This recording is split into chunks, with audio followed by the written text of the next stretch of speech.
This is Roger Marsh for Family Talk. Moms are so important to the well-being of their children. I mean, no one can replace a mother's love and influence. That is why here at Family Talk, we want to honor these special women in each of our lives. And with Mother's Day right around the corner, Family Talk has a special offer just for moms. Visit drjamesdobson.org/moms for an exclusive broadcast CD featuring 3 popular programs dedicated to celebrating motherhood. Now, this offer is available for a limited time, and we'll be happy to send you a CD as our way of thanking you for your donation of any amount to Family Talk. Simply go to drjamesdobson.org/moms for more information. That's drjamesdobson.org/moms.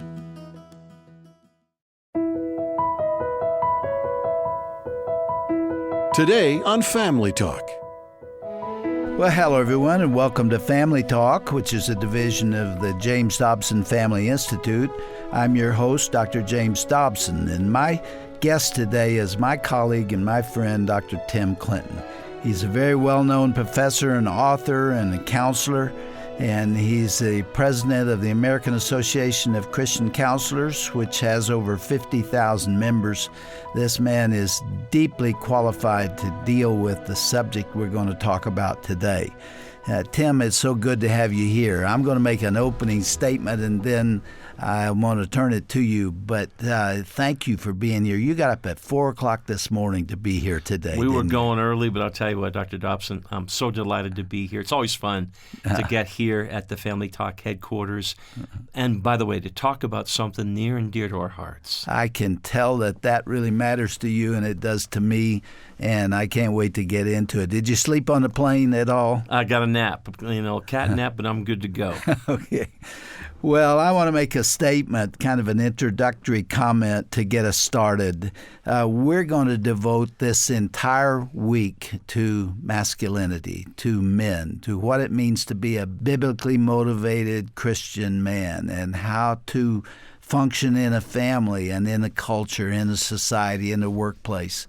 That's our focus for this entire week, and I can't wait to get into it. I know you feel the same way. Dr. Dobson, I couldn't agree more. There's a movement out there to silence or discredit, to emasculate, maybe feminize men, and but there's a stirring going on. That's what I want to get into. Let me start with this statement.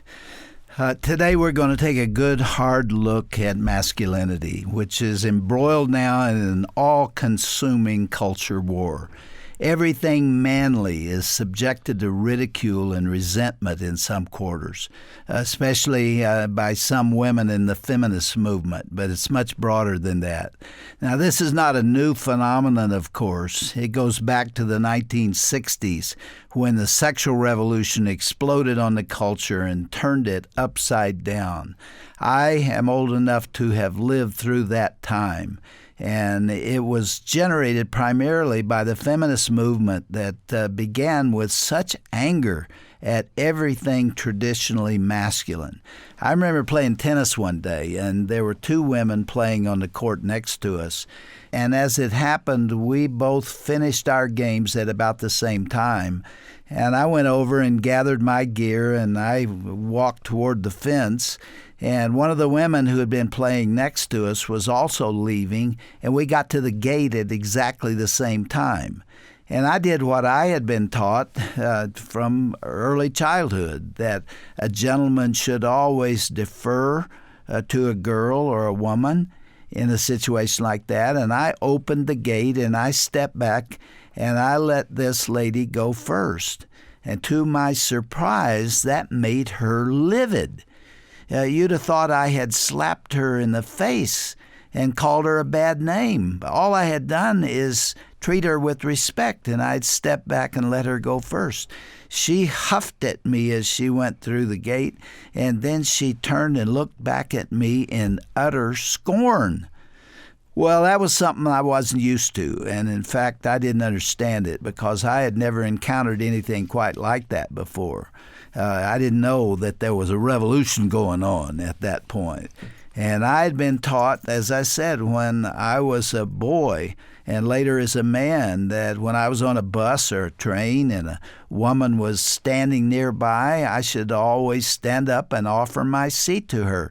And if she needed help lifting her suitcase down from the compartment above, that was what I was going to do. I was going to offer to do. It was a way, again, of showing respect. But all the rules changed in the 1960s because every symbol of traditional masculinity was interpreted or reinterpreted as an insult to women. Now, men didn't fight back for the most part at that time, but we seemed confused by it all. That just simply had never occurred to us. The media became very energized by the feminist movement, and during that time, commentators began referring to men. Believe it or not, they referred to us as male chauvinist pigs. That was not occasional. That was used. That was said over and over again. We were called pigs. And I wonder if there's anybody in our listening audience who still remembers that or knows about it, because the culture continued to evolve. And this hostility of women to men is still very intense and personal, but it's become a matter of a great deal of comment in the popular culture. Well, that division between the sexes never really subsided. Instead of calling men pigs, now we're called by the term toxic masculinity, certainly from those in the media. The New York Times just recently quoted the American Psychological Association in an article that was reprinted in Psychology Today, and it claimed that traditional masculinity, and I would consider biblical masculinity, is actually harmful to boys. There's a major effort to depict masculine men as broken and need to be fixed. They are being ridiculed and mocked, and men still don't seem to know what to do in response. This is a stupid position to take. It's not only dangerous for immature boys, but also to mothers and their relationships with their husbands. This assault on masculinity tears into the very fabric of the family, which is what we stand for here at Family Talk. Jesus said that the Creator made two sexes, not one. He made them male and female, very, very different from each other.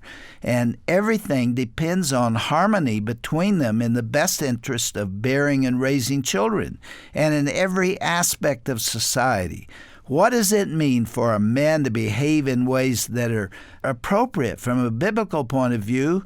In the illustration I just gave, should a bigger, stronger man like me, I was young, I was 6'2", and in my prime, should I push a woman aside trying to get through a gate and leave her on the ground? Does that make sense? Is that what she wanted?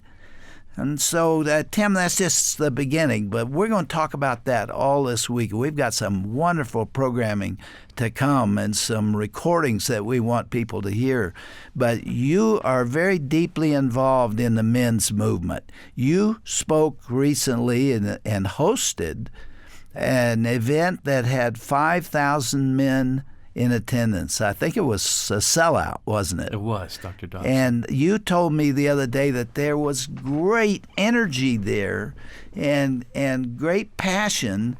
First of all, describe your reaction to what I've said, and then tell me where you see this going. Dr. Dobson, I stand with you. We don't agree with the APA, the American Psychological Association's position. I think what they've done is they've moved into this political correctness kind of sphere, and they're more worried about making a statement in that direction than they are even following what they deem as science.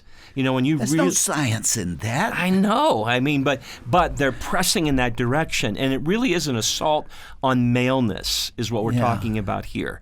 But we're going to talk about some of the research that comes behind it, and you're right. We're going to spend the week looking at some powerful messages that I think really capture the heart of where men are.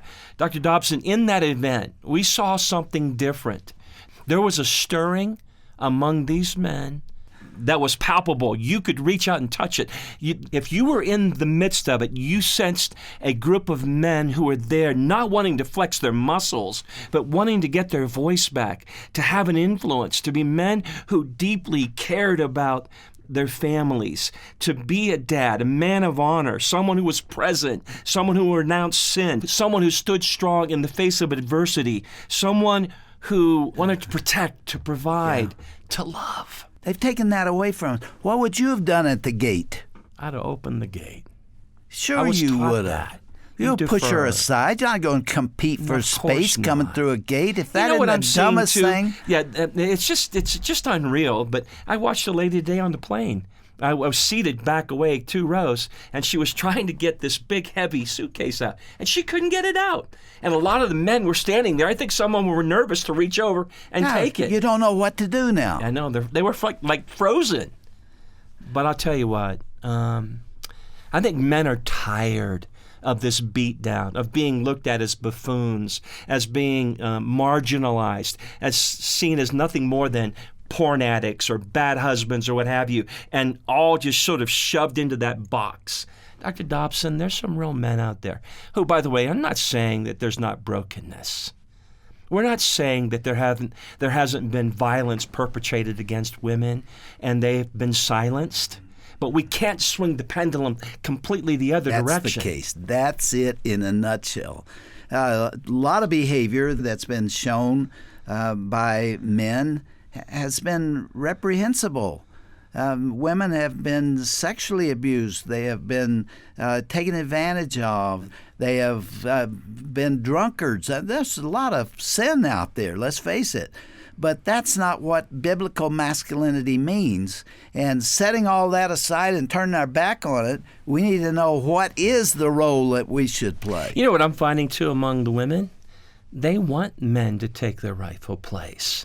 They want them. Remember, they're married to them. They have sons. They have dads. They have beloved men in their life that they really do care about. They don't want to see them beat up. They want them to have their role and their lacking place. in confidence. No, they don't want that. They want men to be strong. They want them to stand for what's right, for righteousness, to be able to face times of adversity, to understand what it means truly. Like David to Solomon, show yourself a man, Solomon. Adversity and trial are going to come. But he doesn't stop there. He goes on and says, listen, follow the ways of the statutes of the Lord with everything you've got. Make sure that's in your heart. Tell me more about that event that took place. Express what that excitement was intended to convey. What was going on in those men? We wanted to have an event that lifted men up, that encouraged them, because they so often get beat down by everything in their life. Man, watch primetime television, the sitcoms that are out there. The men are always fools. They're shown to be complete wimps. The things they say are disgustingly foolish, and they're saying something about the worth of a man. And the woman is always young and beautiful, and she usually turns away or says something to express disgust for her man, for her husband. And that gets conveyed to the next generation. We've got millennials have been raised on that. That's all they've seen. They've never even seen a man who was a man's man, a caring, loving, protecting, providing man's man. That's what the Bible teaches. Dr. Dobson, when I get one-on-one with men and we talk about what's going on in their inner world, ask them about their relationship with God. They say things like, I wish I knew him better. How you doing as a dad? A lot of people think he's disengaged or doesn't care. You know what kind of an answer I get? I think about it every day. Is that right? I want to be a good dad. Is it too late for me? You have just become a grandfather. I have. And you're pretty excited about that. You going to be a good granddad to that little baby girl? With everything in me. It's a whole different world. I love it. Tell me about her. She is Olivia Ann, and my daughter Megan. By the way, we have Julie Ann, my wife Julie. My daughter is Megan Ann, and now this is Olivia Ann. Oh. And we call her Princess O. I call her Princess O. And she reminds me every day she's in control, that I get to see her. She's a joy. She's brought so much happiness to our family. And I realize the significance of bonding at another level, the preciousness of life, the power of influence, the significance of being there and shaping that little heart, those hands. That's what this is all Tim, about. you would give your life for that family, wouldn't you? I would. You would protect them to the death. In a heartbeat. And if you feel like I do, I think the greatest joy I've gotten in life is feeling like I'm responsible for that family.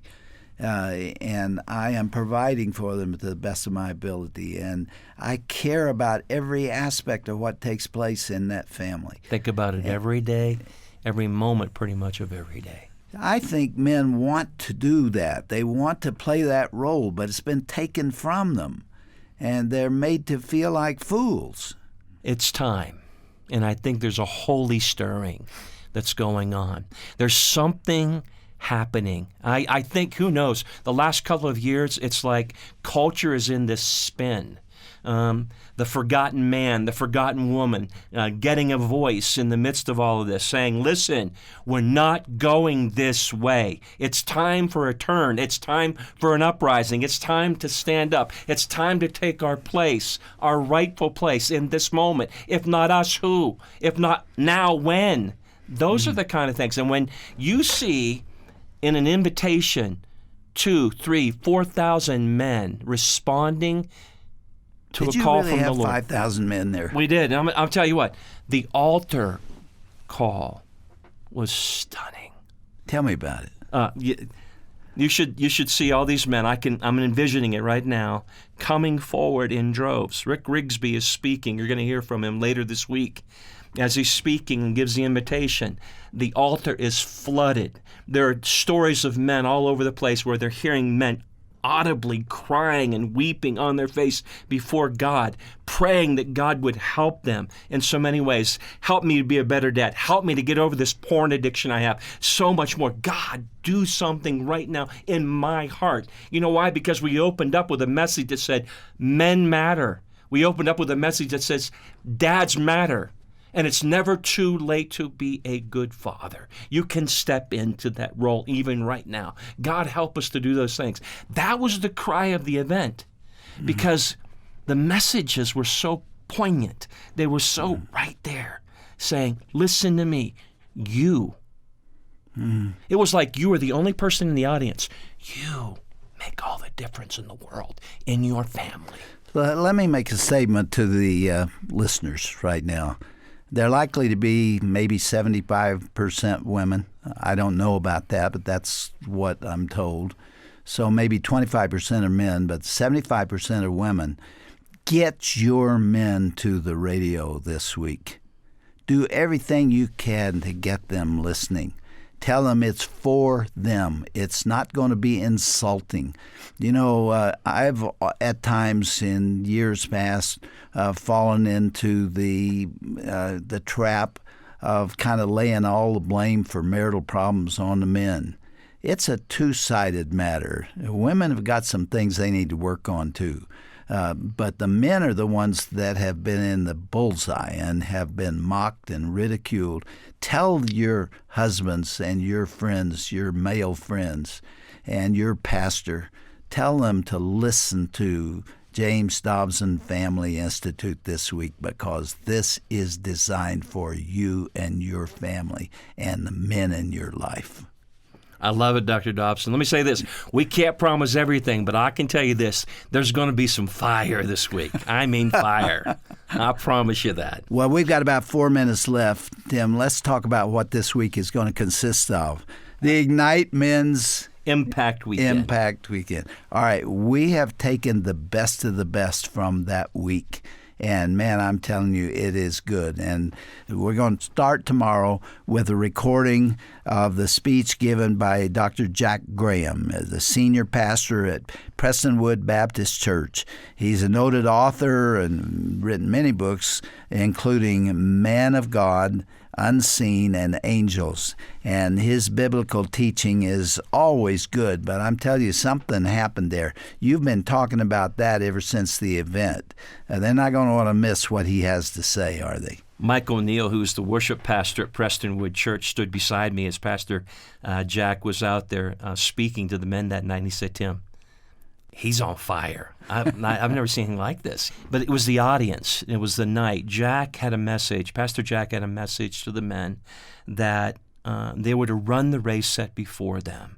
He wanted to encourage them to speak into their life and their heart. It came out of his own family, though. It came out of his own life. Story, his own relationship with his dad. He spoke such powerful words of, if you're in the race and discouraged, remember, your kids are watching you. If you're feeling like you're out of the race, get back in because your kids are watching you. Yeah, that's tomorrow. And on Wednesday, we'll have Evangelist Tim Lee. He's a decorated Vietnam War veteran who, by the way, had a powerful message of hope and challenge about our relationship with God and a love for our country. So many men gave their hearts to Christ that night when he gave the invitation. I can't wait for our listeners to hear it. The line to speak to him after the service was just unreal. They were stacked up, just wanting to say a word of appreciation to Tim Lee. All right, that's Wednesday, and then we go to Thursday and Friday. Describe that speaker and what happened. Rick Rigsby will be on the broadcast Thursday and Friday. I promise you, you're going to remember his name. You know why? He is a YouTube sensation. He gave a message entitled Lessons from a Third Grade Dropout. It was a story of his own dad. He came into the Ignite Men's Impact Weekend to share a message of hope to these men. It just absolutely was one of those mic drop events where when he gave the invitation, I mean, it was like heaven fell on the place. Well, Tim, as you know, that later this week, the National Day of Prayer occurs on Thursday night. That's the first Thursday of May, and it is every year. Hope everybody will remember that. And then Shirley and I will be at the White House in the Rose Garden. President Trump is the only president who has brought people to the Rose Garden on that day, the National Day of Prayer. I'm looking forward to that. And then the National Day of Prayer itself Thursday night. So it's going to be quite a busy week. But my prayers are going to be with you all here. I can't wait to learn what people who have heard have to say about the blessings that are about to occur. Our prayer is that God will do something special this week that only He can do, and that men would take their rightful place. Let's pray that God would cause a holy stir among men in this hour, and that there would be an uprising so that men would take their rightful place and that heaven would be blessed or glorified in this whole process. We're out of time. I wish we could take the time to pray now, but our time is gone. But we will be praying together, and I'm asking those that are listening to us, pray for the men in your life this week. We need to be praying together because we've got to turn this thing around. We're going to lose the family if we don't get this straightened out, and only the Lord can do it. Thank you, Tim, for being here. Dr. Dobson, I'm so delighted to be here, and we stand together on this issue. And I can't wait for our listeners to hear the broadcast this week here on Family Talk.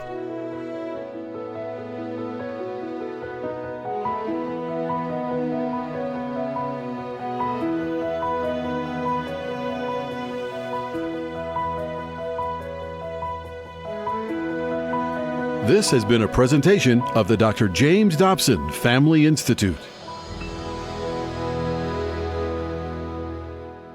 Well, thank you, everyone, for tuning into our program today. You may know that Family Talk is a listener-supported program, and we remain on the air by your generosity, literally. If you can help us financially, we would certainly appreciate it. God's blessings to you all. That's right, Dr. Dobson. And friend, thanks to generous listeners like you, Family Talk can reach more and more listeners with practical help and encouragement.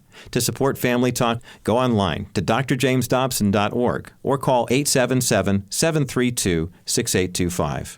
Hi, I'm Dr. Tim Clinton. Thank you so much for listening today to Family Talk, a radio production of the Dr. James Dobson Family Institute. I wanted to take a moment to tell you a little bit about our growing ministry here. This new institute is continuing Dr. Dobson's life work by fighting for marriages and families. It's no secret that our Christian values are under attack, and we must stand up for righteousness and biblical truth unashamedly. We believe this new institute is doing just that. Aside from our Family Talk broadcast, there are 3 other divisions through which we're continuing this legacy of work. The first one is our educational partnerships with colleges and universities to encourage the next generation. Secondly is the Dobson Policy Center. It keeps you informed on how the political arena influences the family. And lastly is our online collection of all of Dr. Dobson's work in the Dobson Digital Library. We're excited here at JDFI for this expansion. We hope you'll partner with us. Thanks for standing with us, and thanks for being a friend of the family.